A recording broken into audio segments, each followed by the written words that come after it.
All right, so this is a game against a team that in the playoffs last year got really dirty and a couple other players got kicked out. Like, I got punched in the head a couple times and one of the guys knocked down my camera after losing, and more stuff happens here. It's one team that this happens with, and kind of interesting that it keeps happening with them. But yeah, you'll just see that here. I'm going to talk a bit about the gear I'm wearing too, which is the Optik 3 set. I did the whole review of everything, but I'm going to talk specifically about the boot. And something I noticed on modern pads, like it's been happening on more recent pads. This one is a very good example of it, so that's why I have it here, as well as I don't have the Optik 3s anymore.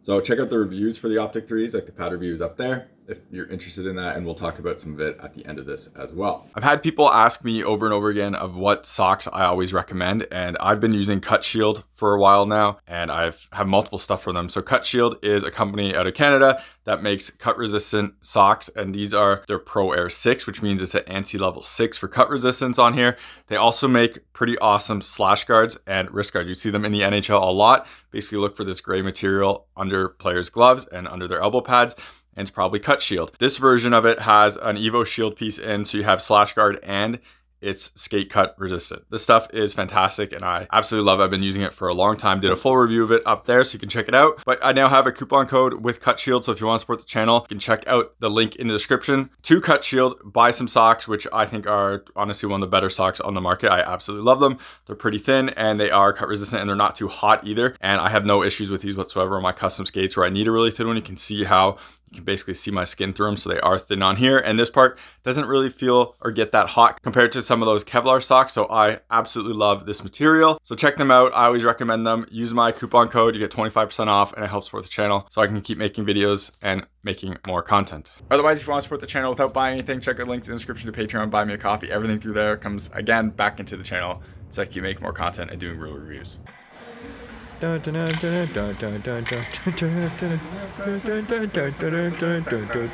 Y'all ready for this?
So as you can see, kind of interesting that this team has something out against my camera. Like, what do I say about that?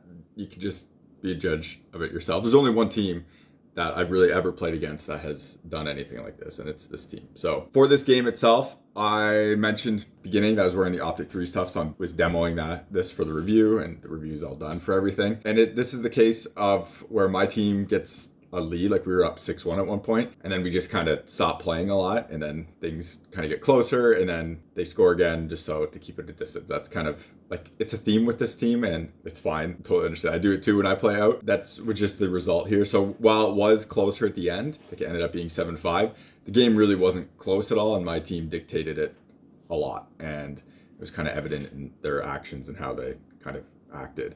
As for me, I actually thought I played pretty good in this, even though I let in 5 goals. I'll go over the goals in a second, but I felt pretty comfortable with this gear, and I really always liked Optik pads, and this is kind of no difference here. This shape worked a little bit better for the sizing for me, and I talked about that in my review, than what my actual Optik 2s did, because it was the same shape and I wasn't expecting it. So moving around and stuff felt really comfortable, and besides me not catching a couple and the glove being a bit iffy, I felt like really good with these and wearing them. There's a couple plays on here too where the thigh rise makes a play, which I expect, and it was stiff enough to do its job. That's what I like and look for. Some pads, when I try to do that, like in the RBH and block a pass, they'll kind of move and it goes where I don't want it to. These ones worked perfectly for that, so it was nice to see. And one final thing before we go through the goals. So the thing I noticed a lot, and it happened on this pad on the first goal. Now, I'm not blaming the pad for the goal. My rebound control here was terrible. But I've noticed this more and more on more modern pads that are going to a really thin and kind of tabletop boot that sit on top of the skate so they can get that more height thing.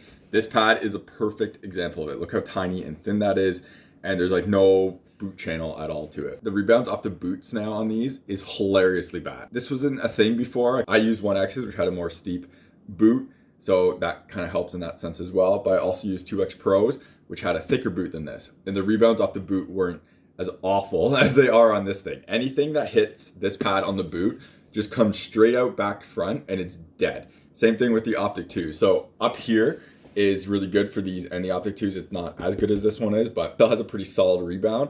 And even on the thighs, it's still a pretty solid rebound. But anything off here that hits this, because the boot is getting smaller and smaller and sitting like above your skate or even off your skate, so it doesn't have anything there, so the boot can kind of like, the puck will push the boot and it will kind of flex back. The rebound is just so dead in front that it causes some sticky situations like that first goal. And again, it's not the pad. I need to control this rebound better, but it is a thing that's happening because of the boot shape and how thin it is and how it's coming off the pad a lot more. You don't have that piece behind it as well, that with your skate behind there, like really attached to the pad itself. Puck hits that, it's not going to flex it the other way and kind of have some give in it. It's going to have a more sturdy thing behind it to kick out further. And this pad is probably the most extreme I've noticed, where everything up here is so solid for rebounds and amazing for rebounds. Anything that hits the boot, just when you drop in, it's just instantly dead, and it's pretty disappointing. I totally get why companies are going to the skinny boot and how it fits on your skate and how it's a tabletop and it basically floats off your skate, So it slides up so you get more thigh rise coverage in the NHL. I get why that's a thing. I really wish Kay Whitmore just kind of looked at what companies were doing and made an adjustment